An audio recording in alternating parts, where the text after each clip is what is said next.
Welcome again to I Want to Be an Engineer. Think right and left is a reference to the way we process our ideas or thoughts. In this episode, we're going to talk about our brain, or more specific, the way we use it and how we can improve ourselves. There is a theory that states that the right side of the brain is in charge of the creative process, and the left side is accountable for the rational and numeric process. Even if the brain works differently than this, we can use this theory to talk about the two ways we handle information. Left thinking, also known as rational thinking, is a process we use when solving problems. Our brain uses previous knowledge to make decisions. And right thinking, or creative thinking, is more related to spontaneous decisions or processes. It uses patterns and experiences to get results.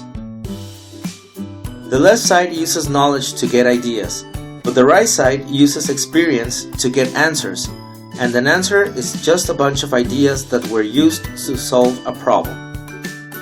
The problem is that it is hard to use both of them at the same time. An example for this is when you go to sleep, you turn off your rational thinking, and then the creative one takes control. That's why we got a lot of crazy ideas before we fall asleep. Because of all of this we've talked about, we want to give you some suggestions to make those two hemispheres work as a team. The first suggestion might be the easiest one. Just take a rest. There are times when you are stuck in a complicated problem and you need new ideas.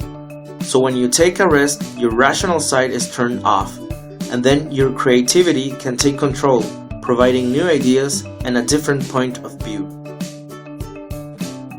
The second suggestion is to make them work together, much like when we pair program. Pair programming is simply two persons programming at the same time.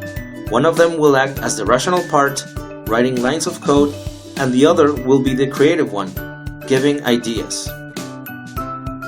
The third suggestion is to make it different. Try to break your own routine.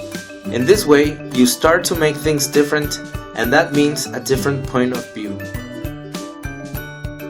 Number 4 is that you can try to solve it by drawing, instead of taking notes. Represent those situations, problems, and ideas with drawings.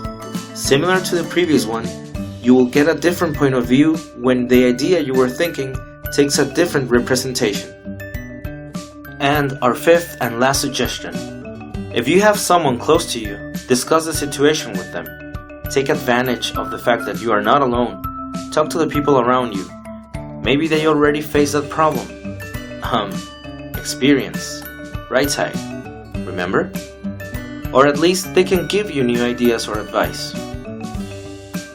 Those are just some suggestions, and of course, not the only ones. It is even possible that you already were using your own methods. If so, let us know. So we invite you to continue innovating and creating your own ways forward. If you have your own methods and ideas to train your brain, you can share them with us in the comments below. That's all for now. We will see you in the next episode of I Want to Be an Engineer.